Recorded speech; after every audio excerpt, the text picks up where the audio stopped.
This is R.J. Rushdoony, Easy Chair number 51, August 2, 1983.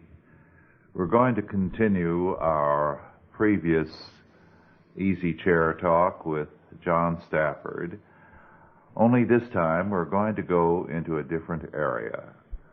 Some years ago, I wrote a book titled, I believe it was 1965, a little paperback, Preparation for the Future. I dealt with the inflation that was just ahead and what was going to happen to gold and silver and more. Thousands of copies of that circulated. I may have one around, but I don't know. But the idea of preparation for the future has always been very, very important to me from the time I was a young man. And I've often discussed it with people, and we're going to discuss it with John today. Let me just throw in something. Back in the mid to late 40s when I was in Nevada, up in the Indian reservation area and isolated ranching country, I was talking about preparation for the future with a few of the men there once, and one of them, a veteran cowhand,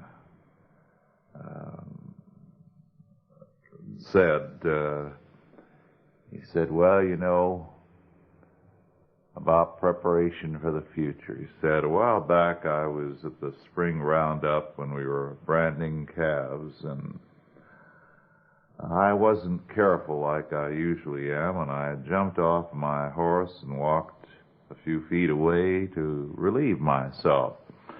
Suddenly I found I was watering an angry rattler. And he said, you got to be prepared for the unexpected. Any comment, John?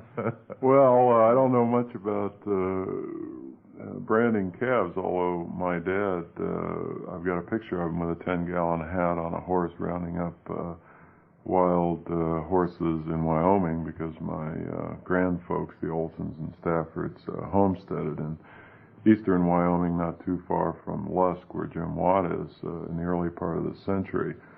But I think it may illustrate an important principle, and that is that by following sound and financial concepts and including sound concepts from Scripture and God's law and God's Word, we can avoid the syndrome of second-guessing and worrying and being blindsided by the so-called unexpected. In other words, if you're doing the right thing, again, you know, God will take care of it, and has told us that in advance. So that, say, in the investment business, by entering into a particular investment position on the right principles from the beginning and with the right timing, it almost doesn't matter what happens afterwards. You will probably come out all right, or possibly even do very well. So when people come up to me and say, oh, well, who could have known that interest rates were going to 20%? Or it was totally unexpected, according to all the economists, that the price of oil would go up fivefold or whatever, my answer to that is bunk. And even if you couldn't specifically have predicted it, which many intelligent people have, as far as many of these events are concerned, they have predicted them. It's just that nobody was listening to them at the time. But even if you couldn't particularly predict the specific event, if you had positioned yourself correctly, you would have either benefited greatly, or at least not disbenefited from what eventually did take place, which surprised everybody else. And even though I'm a member of the National Economists Club, I've never held myself out as an economist, and so I can, I wouldn't say ridicule them, but poke fun at them on occasion. And one thing that comes to mind, a couple of things that come to mind about economists, and the advice that they give and the views that they have that everybody follows so closely is not only that if you had all the economists laid end to end, you would have they would never reach a conclusion.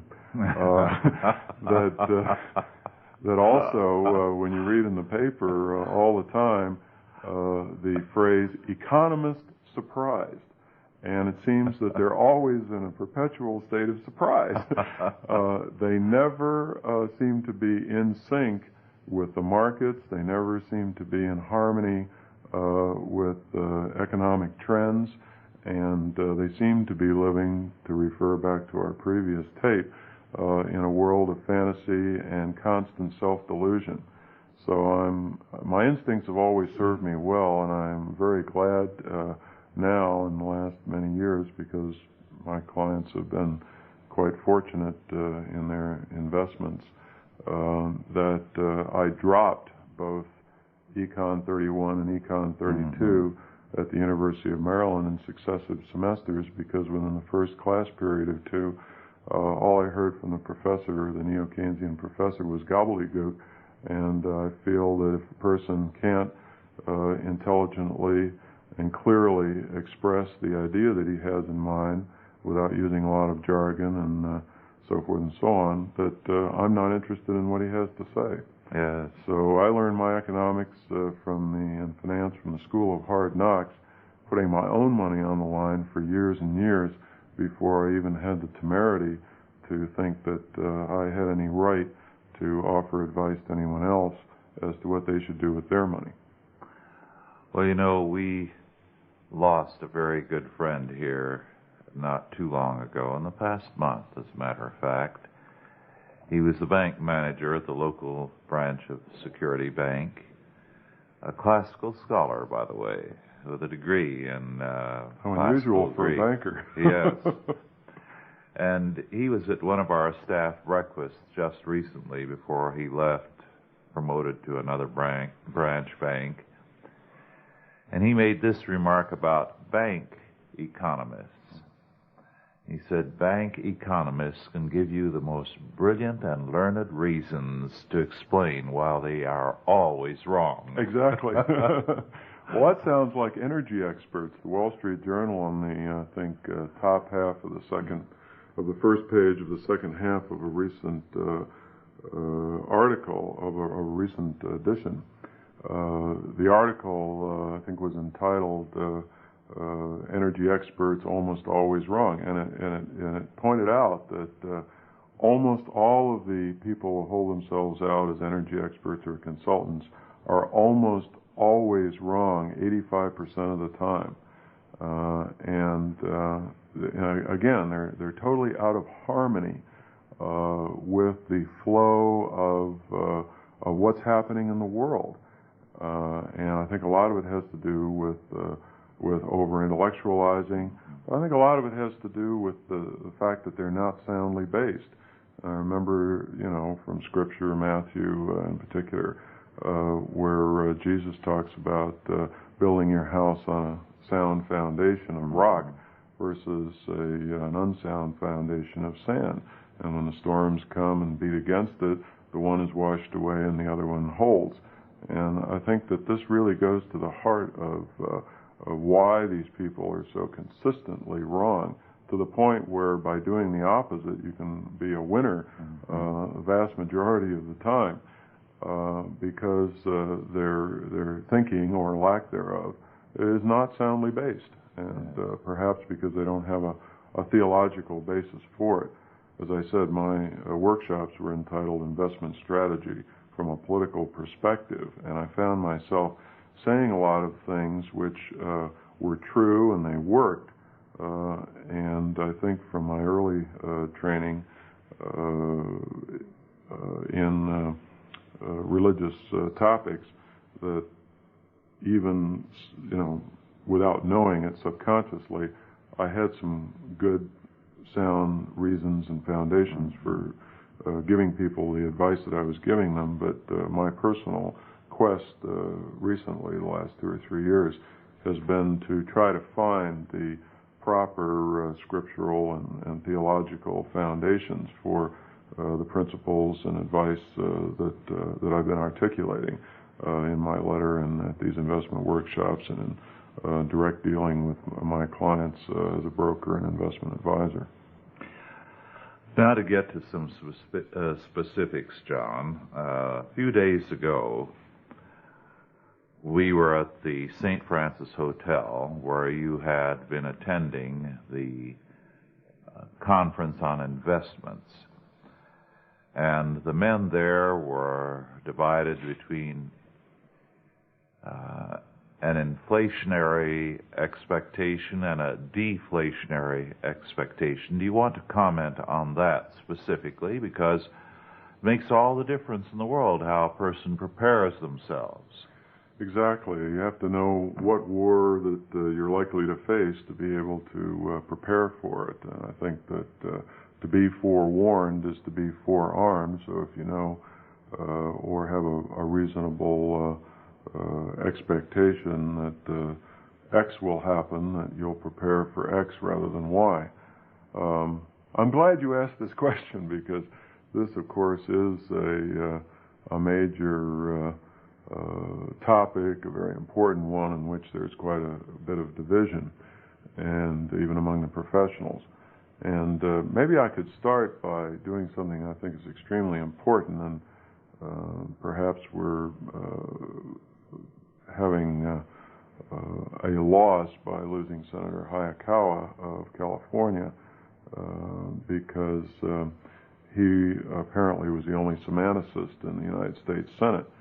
And I think when you have legislation which is deceptive in its title, such as the Tax Equity and Fairness Act, or the Fair Credit Reporting Act, or the Bank Secrecy Act, et cetera, et cetera, et cetera, we need somebody there who will fight the Orwellian doublespeak and newspeak type of thing that's going on today, the outright deception.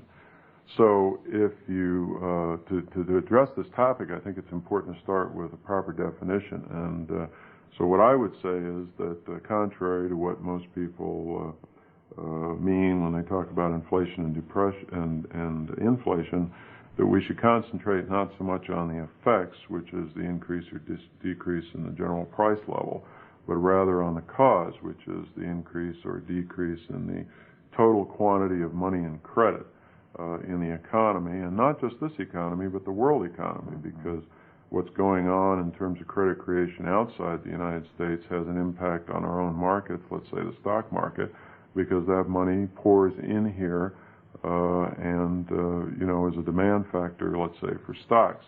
So you have to look at it from a total worldwide view. To me, inflation, by Noah Webster's dictionary anyway, means an increase, an excessive increase, an increase in the quantity of money and credit. And if you have price inflation as a result, it means that there was an excessive creation beyond the productivity factor. And deflation, just the opposite. And that a deflation, as a matter of fact, would not only be a reduction in the quantity of money and credit, but also would have the result of increasing the purchasing power value of whatever currency unit you're talking about, depending on what country you're in. If you were in Argentina, you've seen a huge decrease in the value of the currency, both internally and externally against other currencies. The same, obviously, with Mexico. I think just a handful or two of years ago, the ratio was 6-to-1, Mexican pesos to the dollar. It got as high as 180-to-1 recently, which means that the Mexican peso has been reduced in value by a factor of 30 times. So it's worth 30 times less is one way to put it. Or it only has 1/30 of the value that it had some time ago. And many American investors who foolishly put their money down there to get a, quote, higher rate of interest, unquote, or maybe to avoid taxation, or whoever knows what their reasons were perhaps making a higher rate of interest, but their principal was at risk. And this was a very, very stupid thing to do, and it reflected a lack of understanding about this inflation and deflation argument. Something that ties in directly with that is that I think it was Will Rogers who said that about bonds, that I'm not so much interested in the return on my money as I am the return of my money.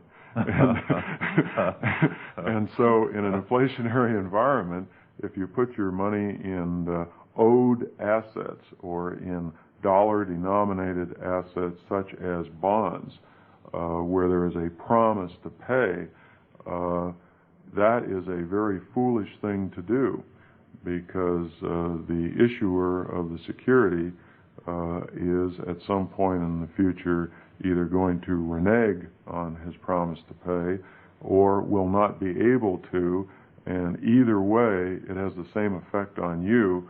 You will lose money, and you will lose the purchasing power value that you need to provide for your loved ones, your family, and to participate in the work of the church.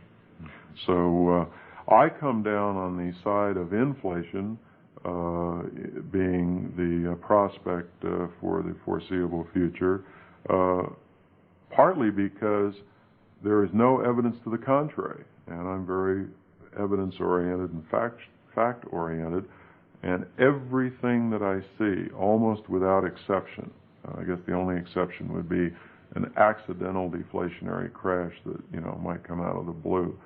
But without one exception, I see all the governments of the world participating in a coordinated, deliberate policy of destroying the purchasing power value of their currency, whether it's in Britain, driving down the pound to $1.50 recently for the purpose of stimulating exports, or whether it's some other country to, I won't name them, to pay for arms purchases, or whether it's in this country for the purpose of making it easier for overly committed debtors to pay off their debt obligations so that the institutions that they borrowed from don't go under and bring down the whole economy. Whatever reason you might give or they might give for doing what they're doing, this is the reality of the policy. And I think that, as I said in my September 81 letter, that the government of the United States will use all the anti-deflationary firepower that it can to keep the economic and financial ball of wax together. And if that means driving down the value of the currency, the U.S. Dollar, the so-called dollar, it's really a Federal Reserve note, which is neither federal nor reserve nor really a note because it's not a promise to pay, by a factor of 10 times, say in the next 5 years, where it took 50 years to do the same thing in the past, I think that they will do it, because if for no other reason, it's the easy way out. And we were just talking in the previous session about this being the age of irresponsibility. That's the irresponsible thing to do, and so therefore you can count on them to do it.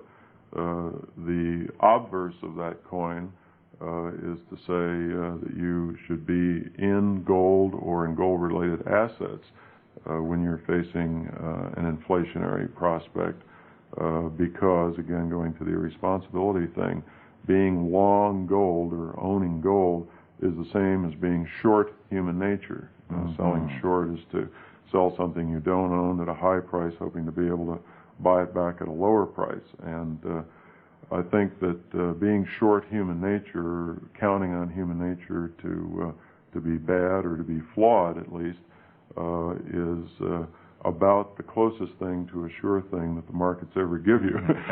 So that, unfortunately, is a prospect. I don't like it. I don't endorse it. I have been vigorously opposing these policies myself as a citizen, but as an investment advisor and newsletter editor and publisher, I have to give my clients and subscribers good, sound advice based on a realistic assessment of the situation and not some fantasy world hope, unrequited and false hope about maybe interest rates will go down, or maybe bonds will be restored in market or purchasing power value, but I just can't tell them something that isn't true. And the truth is that we're heavily committed the other way, and I could give you a long list of reasons, including specific statutes and executive orders of the president and other tools which the government now has, particularly the Monetary Control Act of 1980, to carry out this policy as I've described it. How soon do you expect hyperinflation, and how long would you estimate this age of inflation will continue? Yeah, I'm glad you mentioned what is the title of Hans Sennholz's book, because I think Professor Sennholz is one of the great men of our time, and hopefully will be recognized as such, and people will start applying the principles and ideas that he's been expounding for many years now at Grove City College and elsewhere. In terms of how soon we're going to have hyperinflation, I don't really think that that's the question. I think the question is, at what stage of the hyperinflation are we already in? And I would recommend to the hearers of this tape that they get a copy. It comes in paperback and costs only $2 or so from the Foundation for Economic Education and other such organizations, Northwood Institute, Grove City College, and Laissez-Faire Books. Fiat Money Inflation in France, because we're basically doing, that was by Andrew Dixon White, was the first president of Cornell University. He outlines just a historical pattern of how the French assignation currency was wiped out at the time of the French Revolution before the rise of Napoleon.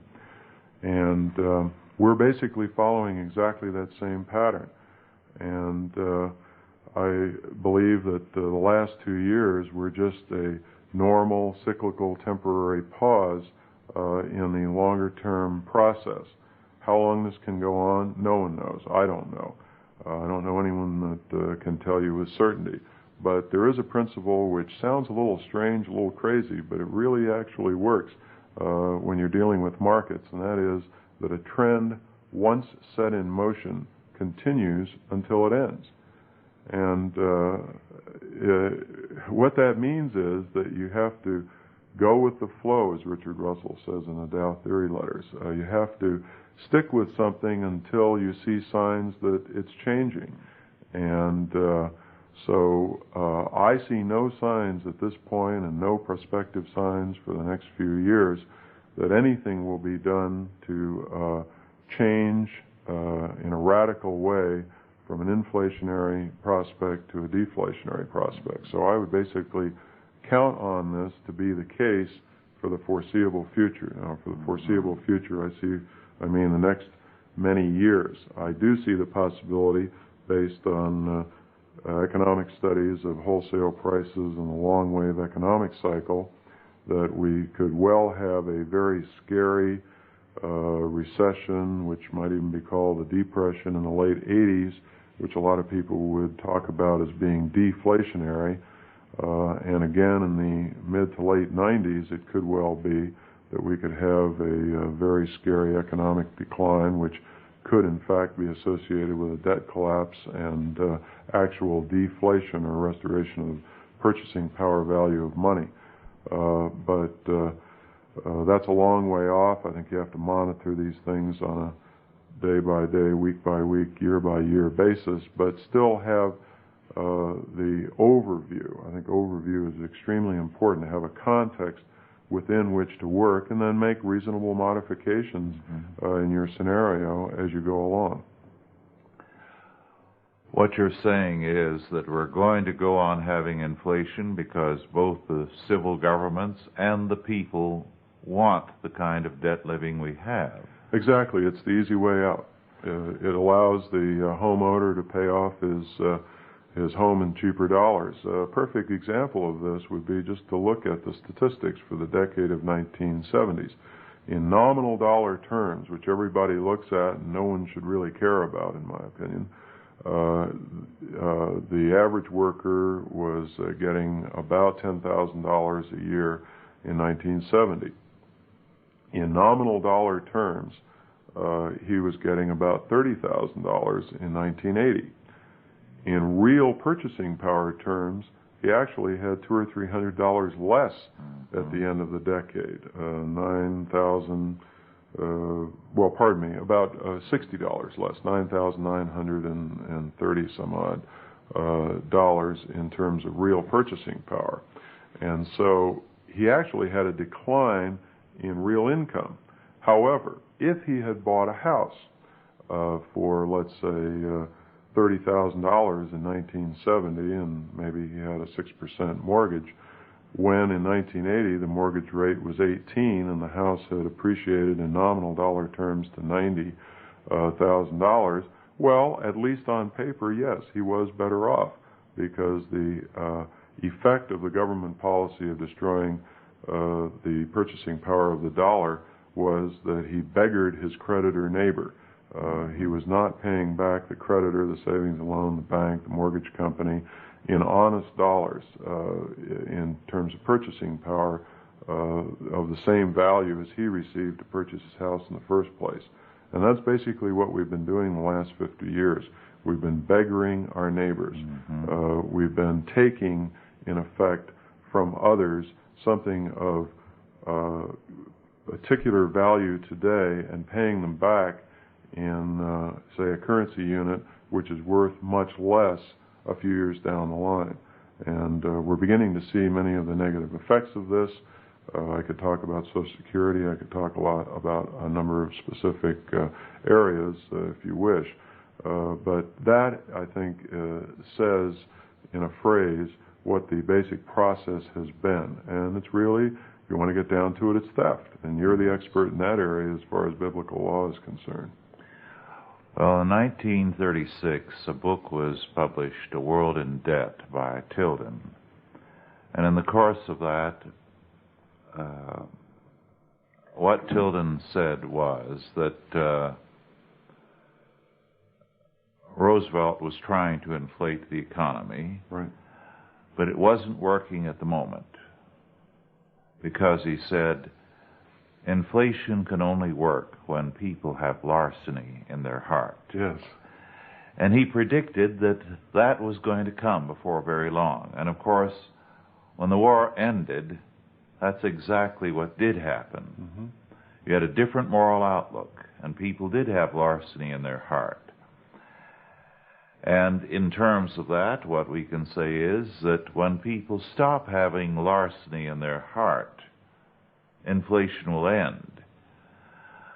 But you have a great many people today saying, of course we know inflation is larceny, but let's practice some larceny in the process. Exactly. They say, well, this is the given, this is the environment that we're in, we'll just take advantage of it and hang the moral aspects of the problem, where we're just not interested.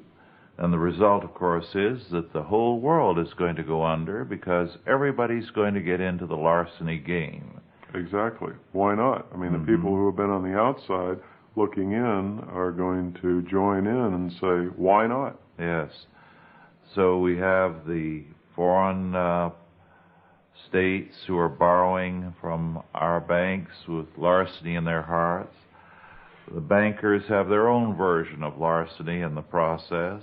Yes, I think it was a Citicorp officer that said, we don't care if we never get the principal back, as long as they give us these high-interest interest payments. Yes.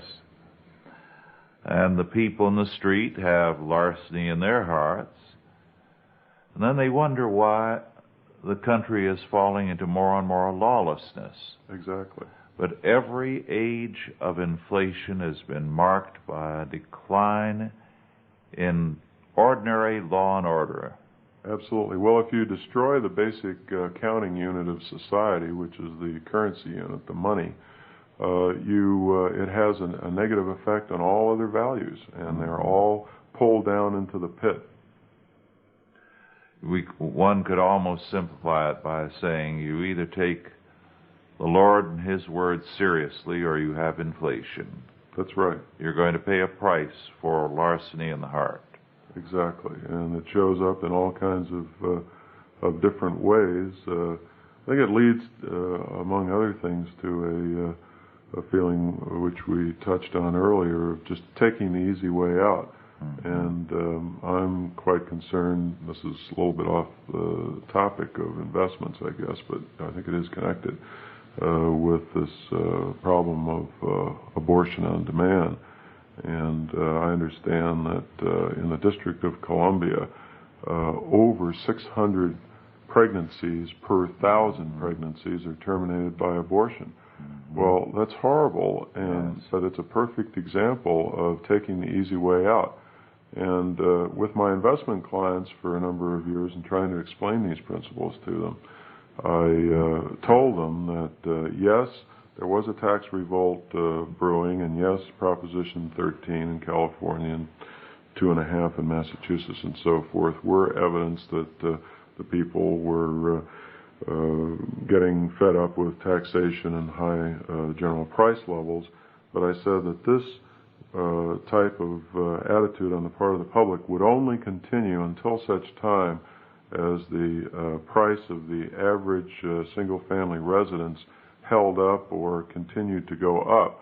But once it leveled off or started to go down, you would have a tremendous demand for reflation. And I think that's exactly what we've had. Yes. And even though I've been critical of the Congress and critical of the Federal Reserve and others, I think that they basically are responding to the wishes of the people. I remember Paul Volcker was on television and quoted in the papers the other day when he went to the small town in Kentucky, and they also quoted some of the merchants, and the local small town merchants were all telling Volcker, keep the money supply up because we can make inventory profits on it. Yes. We can raise our prices, and it's easier to cover our costs and amortize our mortgages. So I think really one of the other angles to this whole problem is that the people have been systematically ill-led and misled by their leaders, because we have few leaders who will stand up for the truth and tell the people what they need to do to have a sound economy and sound financial markets and a sound society. Rather, they've been pandering to the wishes of the people as expressed, for instance, in the public opinion polls. Well, you mentioned abortion earlier. I think it's very, very interesting that when Rome went into an age of inflation, it also went into an age of abortion. I see. And the two continued side by side until the whole thing collapsed. And we, when we got rolling into inflation in the 70s, also went into abortion. Right. Both have a common origin in sin, in the moral failure of man. So it wasn't a by-the-way subject. They're very closely related. I see. And you have to deal with the heart of both problems, which is the moral problem of modern man. Well, I think you're absolutely right, and I've been reading your book, The One and the Many, to try to get a better feel for the history of the philosophies of utopianism and so forth, and humanism and secularism that have infected the world over the years. There's another angle to this, which my professor Scott Hahn at Dominion Seminary is very big on, and that is the concept of the family and the importance of the family, and the fact that the family is a reflection of the Trinity and the communion and interrelationship that exists there. And what he's saying is that the abortion problem is partly caused by the fact that the high inflation and high taxes have put such economic pressure on the family that many people are inclined to use abortion as a way of trying to escape from, let's say, both parents having to take two jobs, or to escape from having to earn more money or do without other things that they would like to do with the money that they do have.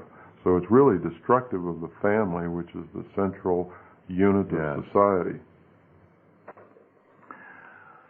Well, of course, we were dealing in our last hour with the escape from reality. And what inflation is saying is that we don't want to face reality, we'll postpone it. We'll continue inflating the currency to pay off good debts with bad money. Right. Refusing to acknowledge that there's a day of reckoning. An abortion is also a flight from reality. We have a drug culture. Again, a flight from reality. Everywhere you turn, you have a common problem. They want the world to be what their imagination says it should be, not the world of God and God's law. Absolutely, and this shows up in many different areas, specifically this problem involving Social Security, which is, I think, should be labeled social insecurity. Yes. And social false security, because it gives people a false sense of security. I tell people, do not rely on the representations of the government that you will be paid anything. It may well be that they will be paid something. Senator Proxmire was quoted some time ago as saying, what do you mean we're not going to pay off Social Security? We'll pay off Social Security. The dollars we pay off won't be necessarily worth anything, but we'll pay. Yeah. So maybe instead of $800 a month, top maximum for a couple, you'll be getting $8,000 a month in the year 2010. But maybe the price of bread will have escalated by 10 times to $6 or $7 a loaf. So, you really haven't gotten ahead. But I think it's even worse than that, because Social Security is basically a Ponzi scheme, or to look at another way, a chain letter operation.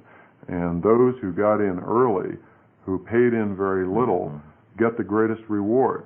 But the people out at the end of the geometric progression who put in a lot will get nothing, because there isn't anybody behind them to put up the wherewithal to pay them off. And unless there's a radical restructuring of Social Security, not this little pity-patter changes that were made as a result of the appointment of the Social Security Commission a year or so ago, unless there are radical changes, this is going to be a deception, because people are not going to get what they think that they are entitled to, which they're not, by the way, under the law. Social Security does not exist but for annual appropriations of the Congress. Yeah. And if the Congress decided in any particular year not to appropriate the money, that would be the end of Social Security, at least for that year, because there are no trust funds. No. Or if they are, they're unfunded, just like the military pension fund to a large degree, and to a certain degree the civil service employee pension fund. So you have the illusion, the king has no clothes. You have the illusion of having money and security, when in fact the opposite is true. So what I have stressed with my friends and clients for a number of years is to be as totally self-reliant as possible, and not to look to the government as big brother or let George do it for you, but rather do it for yourself. And when you do for yourself, base what you do on sound principles. And as you've pointed out, Rush, and you've done so much good work in this area, showing what the sound biblical principles are, say, for preparing for your retirement. Mm-hmm.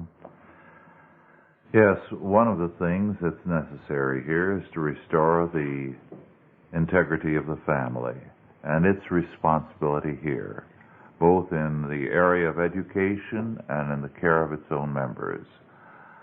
In the second volume of Institutes, I call attention to two rural counties in Alabama, predominantly black, but with no problems about the care of needy children or anything of the sort, because believing in the old-time religion, when parents die and their children are left homeless, somebody takes them in. Mm-hmm. If elderly people are left without anyone to care for them, they're taken in by someone, and they become auntie and uncle in that house. And they try to avoid letting the authorities know of cases because they don't want those people messing in. Right. Now, if poor blacks in rural counties can do that, why not the rest of us? You know, it's really interesting you should say that. I hadn't thought about it specifically in these terms before, but here I've been in Florida, or was for several years prior to coming back to Washington to serve in the administration at the Interior Department. And I was basically dealing with the wealthiest people in the world. I think in Boca Raton, Florida, where I was in the investment business, there were something like 832 millionaires just in the one town. In Palm Beach, Florida, or at least Palm Beach County, I have no idea how many millionaires there are. And it was almost insane. It was insane, the kind of money that was floating around. I mean, I made it a practice as a stockbroker when I started out to reduce my list of customers to only those people who had at least a minimum $1 million net worth. As a matter of fact, there was a customer that I had that just was pretty obnoxious, and he had more than a net worth of $1 million, but he had $1 million worth of securities, which I could have bought and sold and made a commission off of, which would have been $10,000 a year or more, 20, 30 in my pocket each year. And I went to the branch manager and said, I don't want this account. Give it to someone else. Because the people down there, well, I call it in Southeast Florida, the me, go, go, go, get mentality. And you have these poor, pathetic people, really is the way I look at it. They might have a lot of material wealth and a lot of money and stocks and bonds and a beautiful house and so forth and so on. They really have nothing to live for. They don't have any purpose. They're not an auntie or uncle who are part of a larger family, and they have responsibilities and something to do and someone to care for, unless maybe their children visit them from New York or New Jersey or Pennsylvania on occasion, and so forth and so on. They really have very empty lives. Many of them take to drinking or hanging around the country club or playing golf every day. Well, I mean, how many times can you play golf? 365 days a year. What have you done when you've done it? Yeah. You've played golf. Well, how productive is that? It's not productive at all. I think these people have deluded themselves into thinking that this is a rich life. And I was even told by a number of people that it wasn't even so much the men but the women that recognized this, who missed the interpersonal relationships and friendships that they had up north. And, even though, yes, it was warmer and, yes, there were all these various advantages to retiring in Florida, that they weren't necessarily happy. And I saw a gross amount of unhappiness in the face of great material abundance. It was quite a lesson for me. Yes, and people have made a religion of material satisfactions, and they're finding that it's a God that fails them. Precisely. No question about it. I had somewhat that same experience on a much more limited scale. In my mid-30s, I made enough through some fortunate investments to basically semi-retire. And fortunately, I used most of that time for learning, travel, and reading, and doing a lot of thinking, which most people, because they do have families, I wasn't blessed with children and whatnot in my marriage, that I did get an opportunity to do that at a time when other people, have mortgages and diapers to change and so forth and so on. So it's given me some insights, but one of the insights was that really money does not buy happiness. Yes. That is not the way to go. It cannot buy love. And it cannot buy love, by the way, on the governmental level. We were talking about this yesterday, that where you have a third-party entity like government taking by force from one group of people and handing over to another group of people for ostensibly charitable purposes, and we're defining charity, I think, from Scripture as love, well then, if you're taking by force to give love, that's forced love. And so the people from whom the money is taken don't get any satisfaction being participants in a charitable enterprise. And even the recipients who are getting the goodies, how should they even be expected to be grateful to be the recipients when they know that what they're receiving is the result of taking by force? As a matter of fact, I think it might be to their moral credit to be unhappy about being such recipients because it reflects at least a twinge of conscience in there somewhere. You were talking about conscience just recently. And so you can see this not just on the personal level, but on the cooperative level in the sense of the larger organizations of society where these same principles operate. Well, you know, John, one historical fact I often cite, so people may be getting tired of hearing me talk about it. The early church had its share of problems, its share of conflicts, and of course it was being persecuted. But one of the first things it tackled in the Roman Empire was the abortion situation. Abortion had come in. It was crude, so not everybody was able to get an abortion successfully. So when the unwanted child was born, they would, for example, in Rome, abandon it under the bridges. Elsewhere, it would be a different place. And the Christians would go around to these places where they were abandoned and wait for these babies, because if they didn't, the wild dogs would devour them. Mm-hmm. And they would take them and parcel them out to the church members.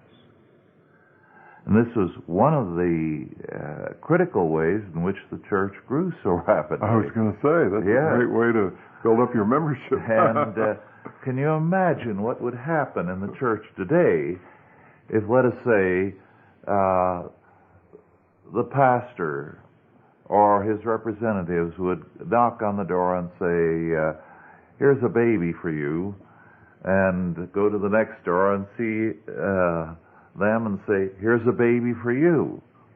It would create an explosion. Right.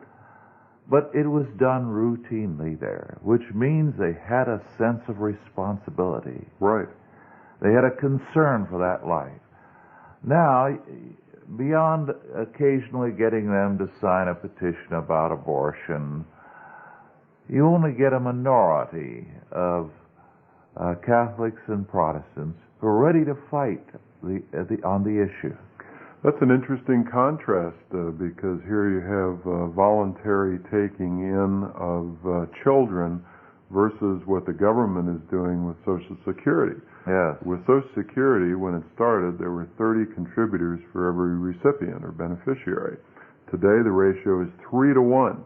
So there is only a tenth as many people contributing as there are beneficiaries. And by the end of this century, the first part of the next, assuming we get there, which I do, that there will be only 2 payers in for each taker out. Yeah. Well, to look at that in a family way, what that means is that a couple, let's say in their 40s or maybe even 50s, whose own children have been brought up and have left the nest and they've paid for in spades, especially through excessive taxation and public schools and so forth and so on, will then be forced, in effect, to take into their homes, if not literally, at least figuratively, through the Social Security tax, because they're still wage earners, or at least one of them is, a full-fledged adult of 65 years of age or older, whom they don't even know, who may have lots of illnesses, which will be an additional strain on their budget and interfere with their lives. So if people would only take their blinders off and see what the obvious actual consequences are going to be of the actions that they are currently taking and have taken in the past, I think that there would be a tremendous response in the form of a revolt against the way that we're going. And it's really sad. Bob Leiberg of Barron's has pointed this out editorially many, many times, that during the 30s, when all of these crazy social welfare programs were being initiated, and even such things as federal deposit insurance and so forth, that many intelligent people pointed out at the time on the floor of the Congress and elsewhere that this would be the natural and predictable consequence of the passage of these laws, and given basic human nature being what it is and the nature of government being what it is, that these would be the adverse consequences down the line, and that the purposes for which these programs were set up would not in fact be served. And yet they went ahead and did it anyway.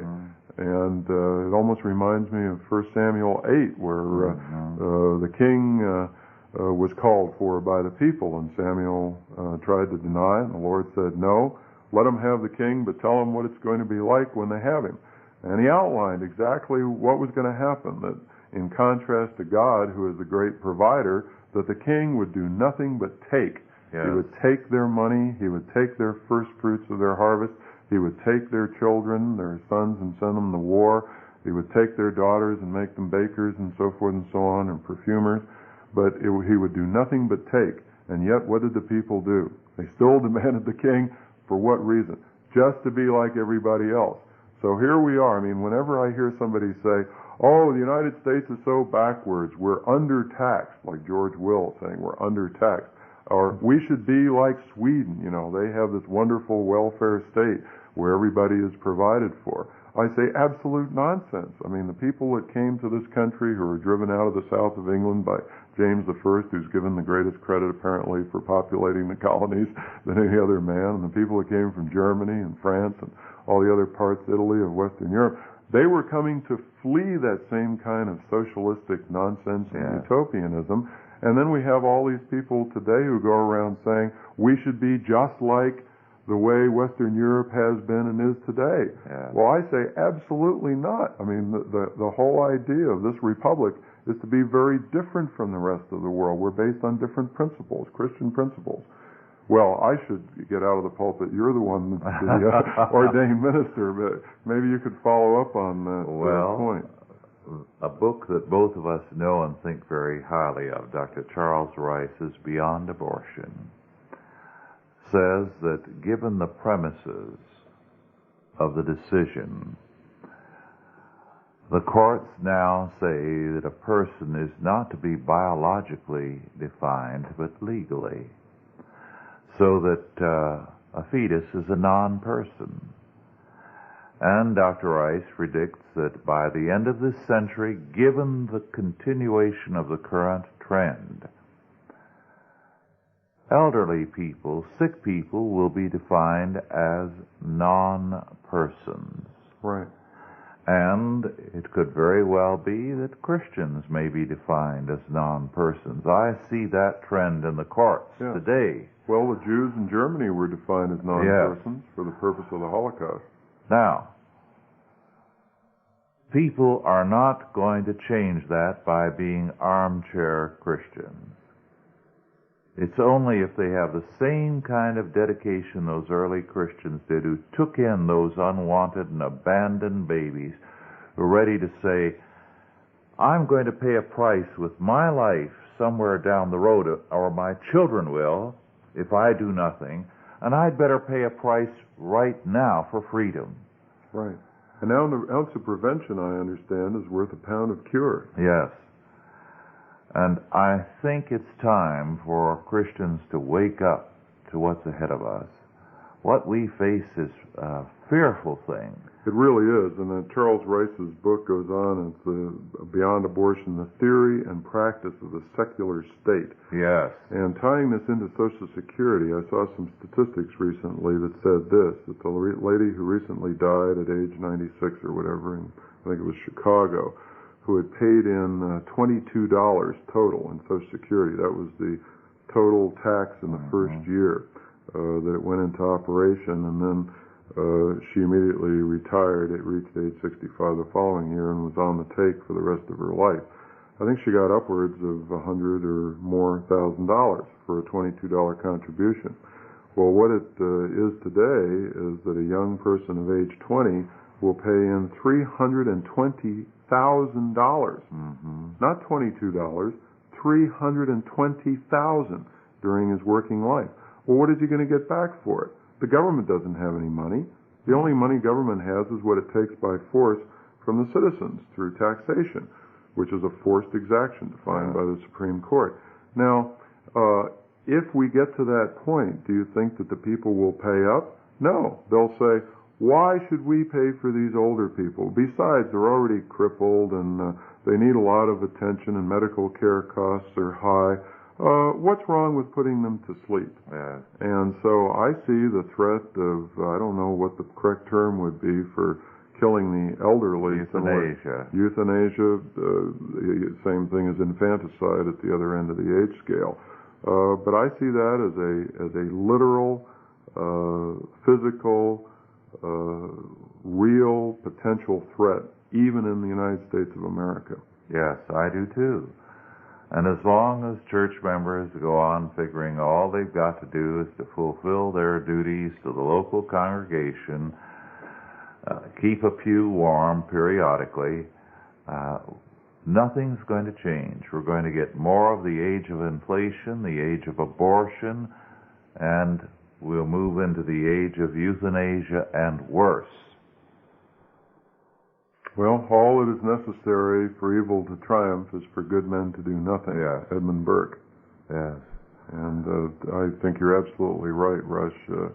We have to get off our butts and get moving and do the Lord's work. Exactly. And of course that's what our work is all about, and that's why we're so intensely concerned with preparation for the future, not only in rethinking things, but in acting. Well, our time is drawing to a close, and I think we'll end it on that note. Is there a final word that you want to add, John?